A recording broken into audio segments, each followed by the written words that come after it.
the mother of the woman who gave birth to the California octuplets, says her daughter conceived the children through a fertility program.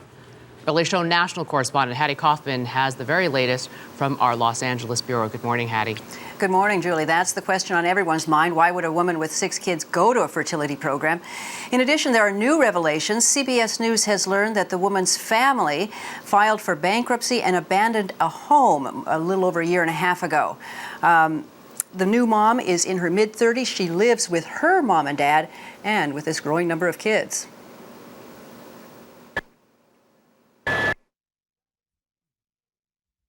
The grandmother of the octuplets has confirmed what the Early Show reported exclusively yesterday. The woman who gave birth to 8 babies already has 6 young children. Angela Suleiman told the LA Times that the woman had embryos implanted and, quote, they all happened to take. She confirms what a family acquaintance told us. She already has 6 children. Yes. So that makes 6 plus 8 is 14. Correct. Yes. And in those 6 children, she has a set of twins. So she's already got a multiple birth. She has twins and then 4 more and now 8. Correct. Doctors say the patient came to them already 3 months pregnant. Should fertility assistance be required to be provided to a mother who already has multiple children? Kaiser has no policy on that. Doctors say they counseled her on her options. The options were to continue the pregnancy or to selectively abort. The patient chose to continue the pregnancy. They read a statement from the mother. My family and I are ecstatic about all of their arrivals. The woman and her children live in this neighborhood of small 1-story homes, 2 to 3 bedrooms at most. Soon there will be 14 children and at least 3 adults living in one of these homes. How old are the other kids?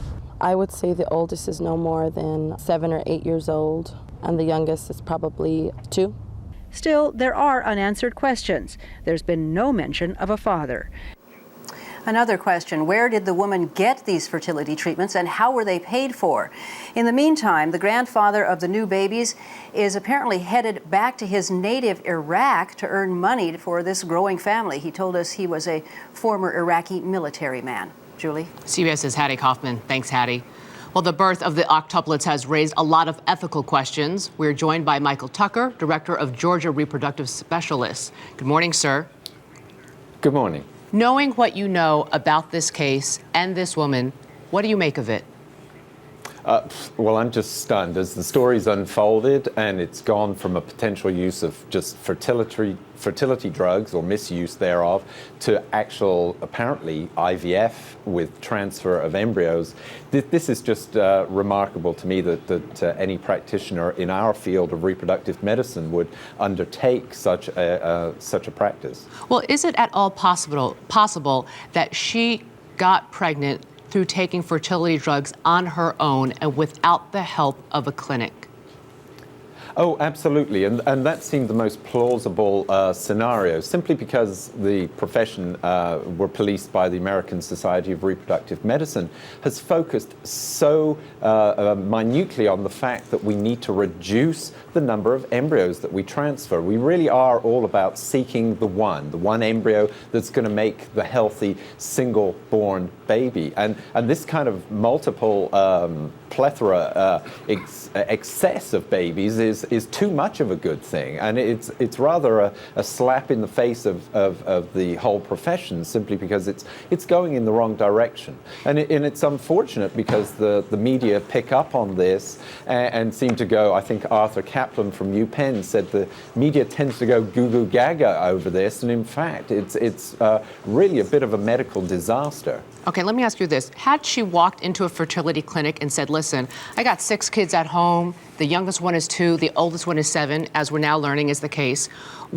is there any ethical responsibility on the clinic's part to say, I'm not going to treat you, or you know what, this is not a good idea?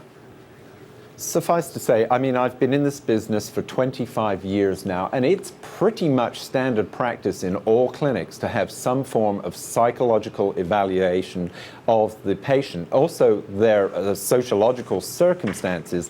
And I find it, I'm stunned, actually, that a clinic would proceed to treat a patient in this circumstance and then even to get to perhaps the transfer of embryos and ponder the transfer in I believe the lady is mid-30s, a 35-year-old, she should be receiving 2 embryos maximum as a transfer into her uterus. To have had 8 transferred is extremely irresponsible. Michael Tucker, thank you.